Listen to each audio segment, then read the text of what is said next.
And welcome, and thank you so much for coming tonight. The Bradford House is one of my favorite subjects, so I hope you will enjoy the presentation I've put together tonight. You'll be hearing about Albert Sumner Bradford's pioneer history and his contribution to Placentia. Albert Sumner preferred to be called A.S. A.S. was born in Maine to William and Lucy Thompson Bradford in 1860. He is said to have descended from Governor William Bradford, who came to the Plymouth colony on the Mayflower. A.S. was one of 6 children. When he was quite young, some sources say 12 years of age, others 14 years of age, he ran away from home and went to Boston, Massachusetts. There he was able to find work and obtained employment with a market gardener. He earned $6 a month and board.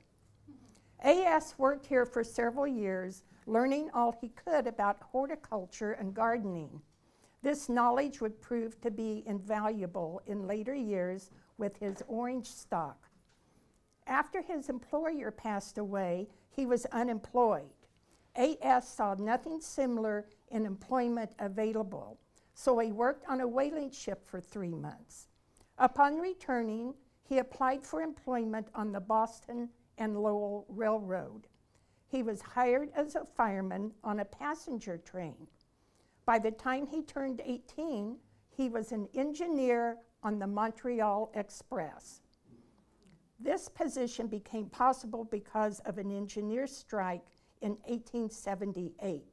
He was considered trustworthy and given a position as an engineer.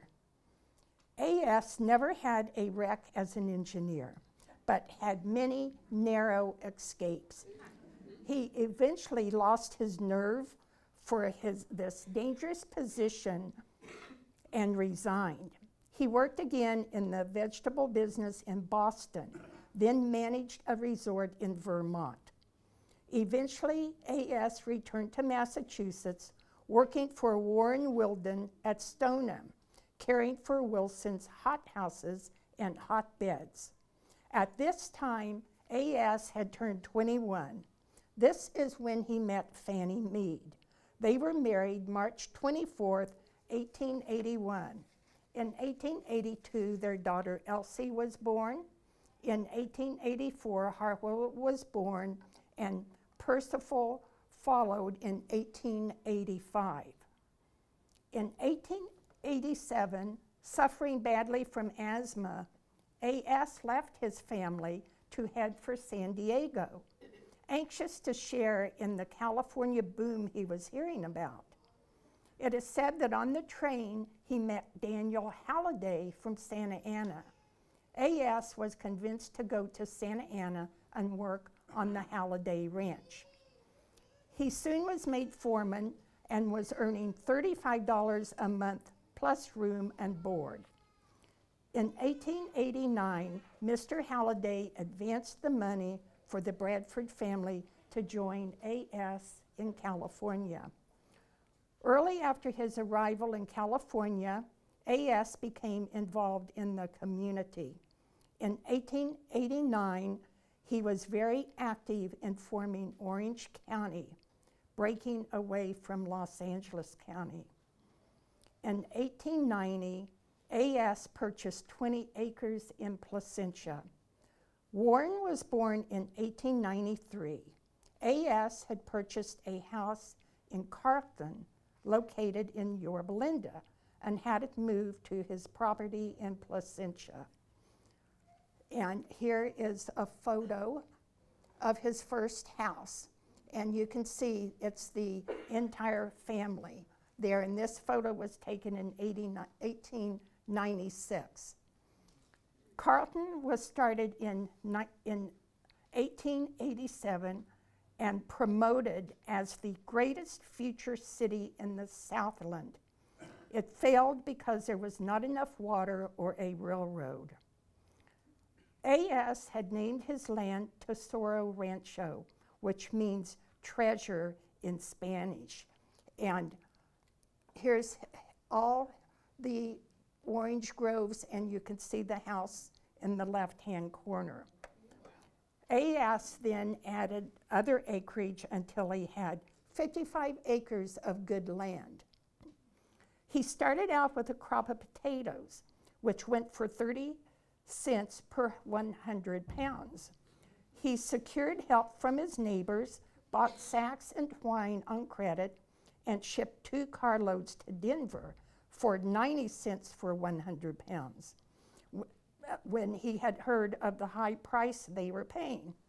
Before he received payment, the treasurer of the company absconded to Canada with the money. A.S. was able to sell the balance of his crop in Riverside for enough to pay his indebtedness to his neighbors and for the sacks and twine he had purchased on credit. The next year, A.S. planted corn, bringing him $1,300. His success came when he had his land covered in orange nursery stock. At the same time was the invention and use of refrigerated rail cars. This caused a great demand for young citrus plantings. As most people had destroyed their nursery stock, A.S.'s acres of young trees sold at a premium he had never dreamed of. Previously selling for 13 cents per tree, the price per tree went to $1 per tree. From this time forward, the times were good for A.S. After prospering, the Bradford house was built. James Stafford was a neighbor and was commissioned as an architect. The house was completed in December 1902. It was 6,000 square feet with 15 rooms and 7 bedrooms. The cost was $8,000. It took 6 months to complete. A.S. himself hauled stones for the house from Santiago Canyon. The ruby window was prompted by the window Madame Majeska had in her home. There is a beautiful curved stairway. The fireplace is 2-sided, opening into the dining room and also the room they called the library. There's an early picture of the house. And this is a picture of the family in the orchard. In January 1903, the Bradfords gave their first party for Hartwell's 19th birthday. They had moved into the house in December 1902.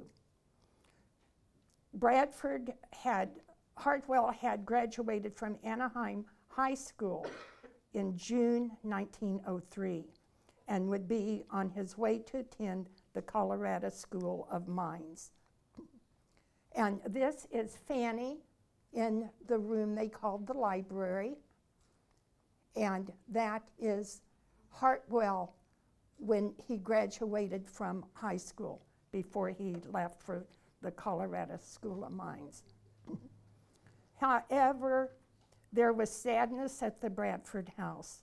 Elsie, the only daughter and oldest child, died of tuberculosis March 17, 1908. Elsie had graduated from Fullerton High School. Fanny passed away January 9, 1910, from appendicitis. A.S. then married Fanny's sister, Ellen, February 9, 2011. And that was a very proper amount of time. It was a year and a month after his first wife had passed away.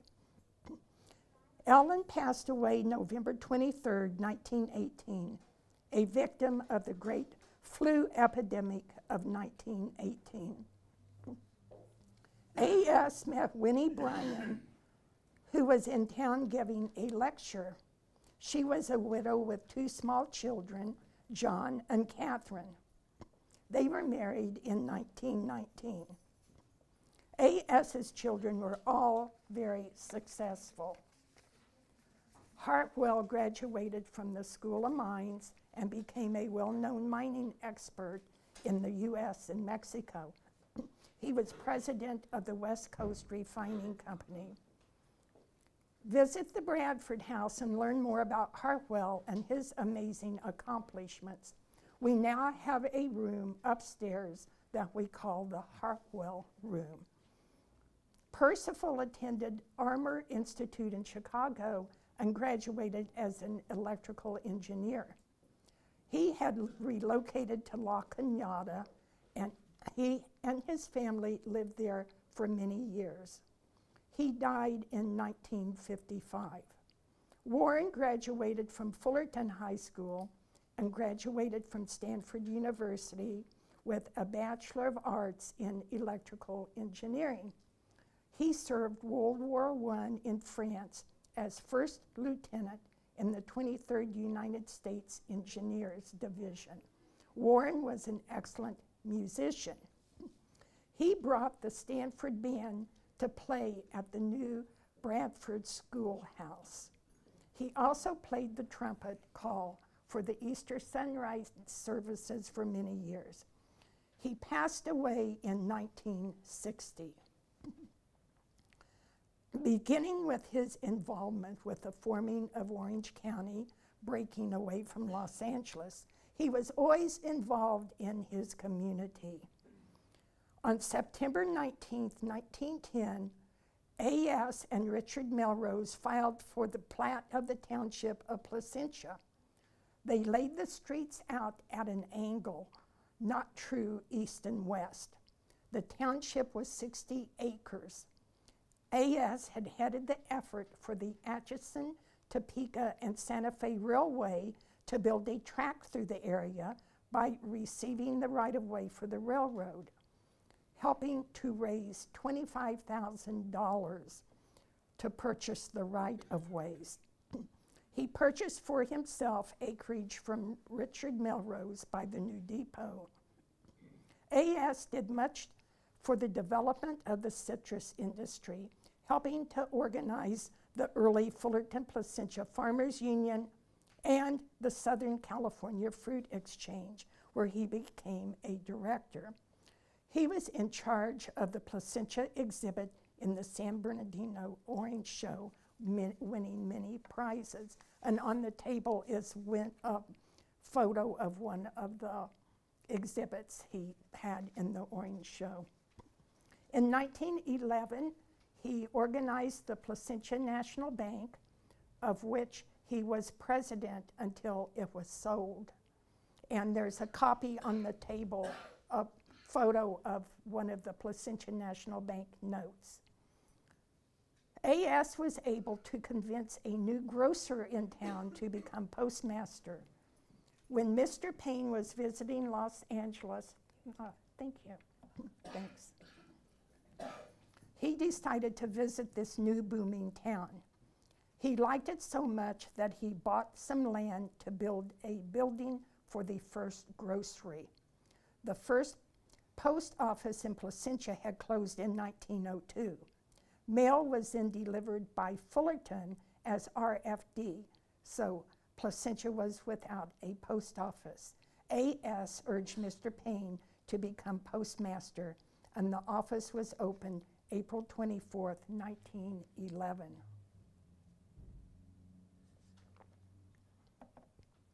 A.S. wanted more publicity, so he persuaded D.E. Knudsen to set up a small printing plant. He put out a newspaper advertising the lots and developments in Placentia and distributed it through the mails as soon as the post office opened. This became the Placentia Courier, and it had its official opening April 25th, 1911, when it obtained a second-class mailing permit as a weekly newspaper. This was a day after the post office opened. In 1912, A.S. became vice president of the Southern Counties Gas Company and was on the board of directors until his death. He was involved when the gas line was run from the oil fields of Olinda through the town site of Placentia and then to Anaheim. By 1914, there were 77 gas meters in Placentia, and by 1935, there were 853. A.S. gave land to and supported the Presbyterian Church and the Placentia Round Table Women's Club. His wife Fanny and daughter Elsie were members of the Round Table, and later his wife Ellen and also his wife Winnie were Round Table members. In 1922, he built the Bradford Brothers packing house. He used the name he had given his ranch, Tesoro Rancho, with a picture of his house on the colorful labels used on the shipping crates. And that's the Bradford Brothers packing house, and that's one of the Bradford Brothers labels. This was another Bradford label. I understand there are several people that have claimed to be models for the photo. And this, I think, is the most well-known Bradford Brothers label with a picture of the house on it.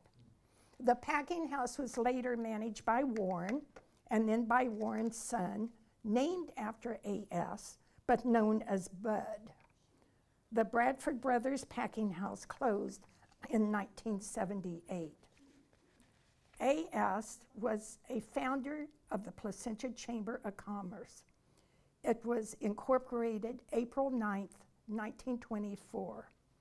By acclamation, he remained its president up to the day of his passing. And there's the proclamation on the table there you can look at. A.S. was very active in the Masons. He was a member of the Anaheim Lodge number 207, where he was master for 3 years. He was made a Royal Ark Mason in Santa Ana Lodge 73 and was one of the organizers of the Fullerton Chapter 90, where he was high priest for 4 years. His memberships also included the Grand Chapter of California. He was a member of the Al Malaika Temple of Los Angeles, adhering to Shriner principles of brotherly love, relief, and truth. Not every Mason is a Shriner, but to be a Shriner, you have to be a Mason. A.S.'s regalia is on display at the Bradford House, along with his carrying case and his Shriner's fez. A.S. moved to the La Cañada foothills in 1927. Because of his asthma, he could not tolerate the smudging, which was necessary to save the orange crops from the frost. He continued to be active in Placentia, although he lived in La Cañada in the winter months. His last public act was to conduct the Chamber of Commerce meeting 2 days before his death. A.S. died from a cerebral hemorrhage while working in his garden on March 30th, 1933. He was given a Masonic funeral, and all Placentia businesses closed so that everyone could attend. A.S. was truly Placentia's first citizen. And on the back table is I believe is a copy of his obituary. A.S. had left the Bradford house to his sons, Warren and Hartwell. After A.S.'s death, Hartwell would stay at the house when he would visit Placentia. His primary residence was in Los Angeles. He traveled extensively because of his work. Irene and Bud Bradford, Irene being Hartwell's daughter and Bud being Warren's son, attended the 50th anniversary of Hartwell's graduation from the Colorado School of Mines. And that is at the graduation, that's Irene, who goes by Renee, and Bud on the right.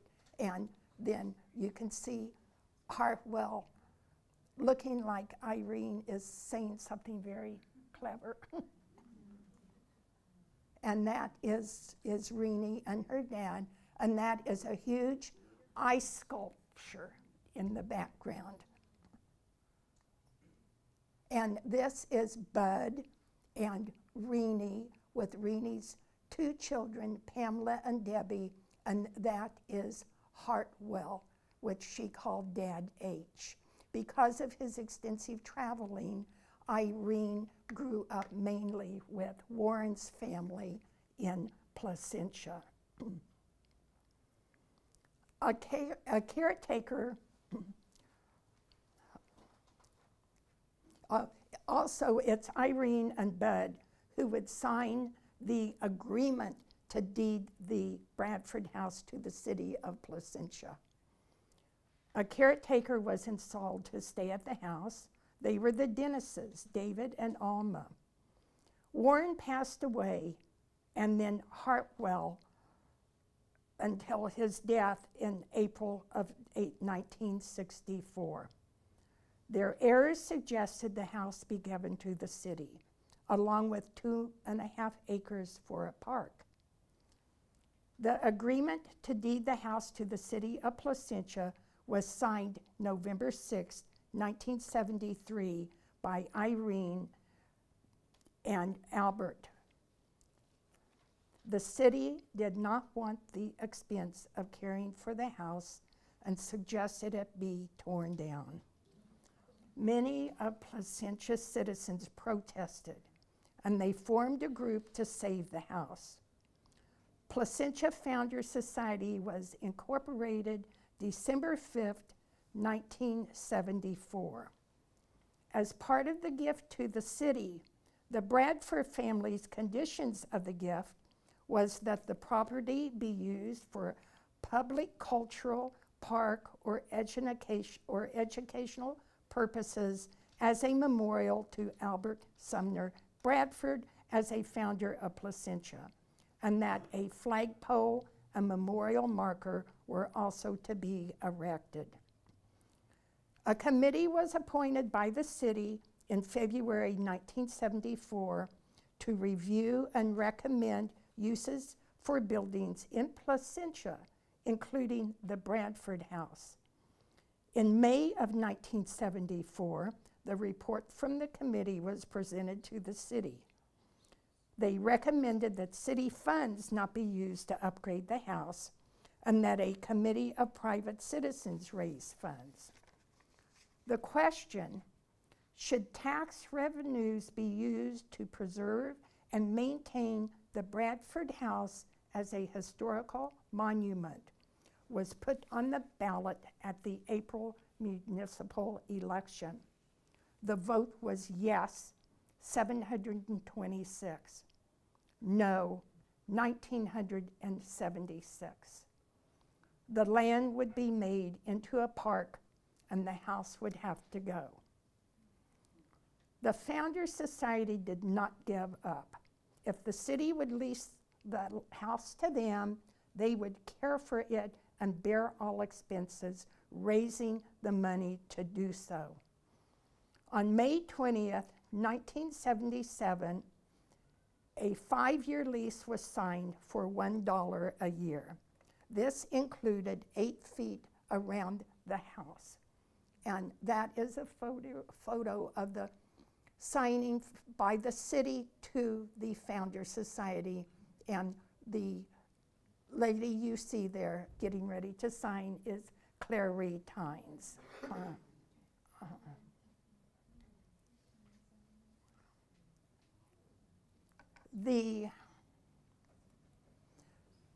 The barn, the carriage house and the barn were eventually torn down. There was a fire at the house, but restoration was able to be made. The house has been restored as much as possible to the day that the Bradfords lived in it. Furniture of the period has been received by donation, loan, or purchased. Many original Bradford items have been returned to the house by the Bradford family, and several items from families that purchased the items when the house was deeded to the city have been returned. This is A.S.'s great-granddaughter, Debbie, and this is her mother, A.S.'s granddaughter, Renee Kamen, and they returned the phonograph to the Bradford house. And we were very fortunate finding a person that knew how to restore it. And it's a beautiful piece of furniture now. Also given back to the house by Renee Bradford is the 3-panel fireplace screen. It's teak wood with silk panels that are embroidered with satin cranes, pheasants, birds, along with, you can see the oriental rug that is underneath it. She donated 2 of those. And the dining room table was donated by a family that had purchased it when the house was emptied, and the couple that purchased it were finally deceased, and their heirs returned it to the house. The same person that restored the phonograph restored the table and the chairs and reupholstered the chairs, and it is a beautiful set. And this is the bedroom set that was returned to us by Don McGinnis, who was pastor of the Presbyterian Church in Placentia. And we had it shipped with Renee's help. It was shipped from Oakland to the Bradford house. So in addition to these items, there are many other items I haven't mentioned that the family has been returning, or that people that purchased items are now giving back to the Bradford house. The house was listed on the National Registry of Historic Places October 3rd, 1978. The Bradford house dedication was held on Sunday, October 14th, 1978. The founders held many events over the year, mostly as fundraisers, trying to keep the house going. And one of the first items was a bike rally that they had. They also, in the beginning, sold fireworks when fireworks were allowed to be sold in Placentia, and this was a huge fundraiser. Fashion shows were held and were quite popular. Weddings were also held at the Bradford house, and this is one of the weddings, and the bride coming down the beautiful hemlock stairway, and that is A.S.'s great-granddaughter, Pamela Kamen. And of course, probably many of you remember the Halloween parties that were held at the house until I believe it was the Orange County Fire Authority decided they should not be allowed to be held. So they were discontinued. And that is the greeter greeting the visitors. And that is Donna Bass. I believe she went as Miss Spinnaker, as her Spintail, see, Miss Spintails. And she did a lot of reading to children in Placentia.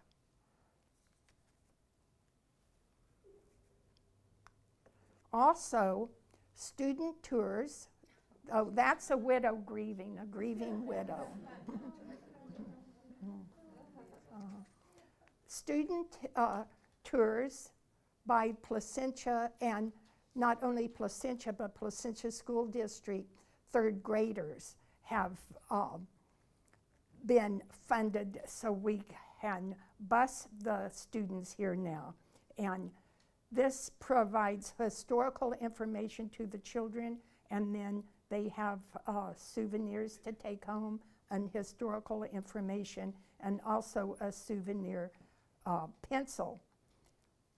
Placentia is involved in Heritage Days, and we usually have one of two cars, either John Walsack or this is Pat Mullins, and she is a neighbor of Kay Faffel, who's riding in the back of the car.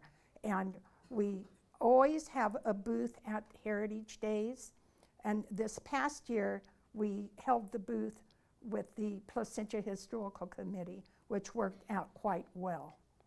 And the holiday party is quite popular. It's a thank you we hold for all the members the first part of December each year. Refreshments are provided along with music, and sometimes even Santa Claus attends. The house is always beautifully decorated. The annual meeting is held in June, and this is when the new board is voted on. The last few years, it has been held in the park in conjunction with hot dogs, potato salad, and drinks provided. And this year, it was an ice cream social. Art galleries at the Bradford House are new over the past few years. John Walsack heads this committee and has had excellent exhibits by local artists. We strive to hold 3 to 4 exhibits per year. And these are a few of the people that have exhibited at the art gallery. Concerts have always been very popular also. This group is a Arroyo string quartet. This committee is headed by Mary Kastner. The concerts are very popular, and Mary and her husband Lee put in many hours getting these concerts set up. And this is a Santiago string quartet. Wine tastings are another fundraiser we have. They've always been held in local restaurants, but this last one was held inside the Bradford House and was very successful. Judy D. works hard putting all our fundraising events together. Events I don't have photos for are some of the following. We have fundraisers at local restaurants. Children's Hospital of Orange County had the Bradford House on their tour of homes in 2014. It was a great honor for the house to be included, and the participants in the tour thoroughly enjoyed touring a historical home. The other homes were the brand new huge homes in Yorba Linda, so the Bradford House was quite different. And Beer and Brats is a new event held this past October for the first time. Craft beer and different barbecue items were provided by a local restaurant. It was a fun event that all enjoyed. There's also been a quilt display, also coordinated by Judy D. A big event that was very, very exciting, especially to me, was the performance of Cordially Invited. It was put together and written by the Placentia Historical Committee. It was performed by the Valencia High School drama students. This was exciting to me because of helping write the play, but also belonging to the Placentia Founders Society and seeing the students show such interest in the house and its history. Some of the students even Googled and read up on their characters, and this was a reenactment of the first party in the Bradford house, which was held in 1903 for Hartwell's 19th birthday. And the students were delightful. You can see them dressed in costume. And this is, during the play, this is A.S. and Fanny welcoming the Tuffrey families, John and Caroline Tuffrey, to the party. I believe that we, the city, and the Placentia Founders Society are fulfilling the conditions of the gift. As we have a nice park, we hold cultural events, and we educate the third graders and the public about the history of Placentia and life in the early 1900s by giving tours of the house. The docents are to be commended for the time they volunteer in order for these tours to be given. So I hope you enjoyed learning a little about the Bradford house.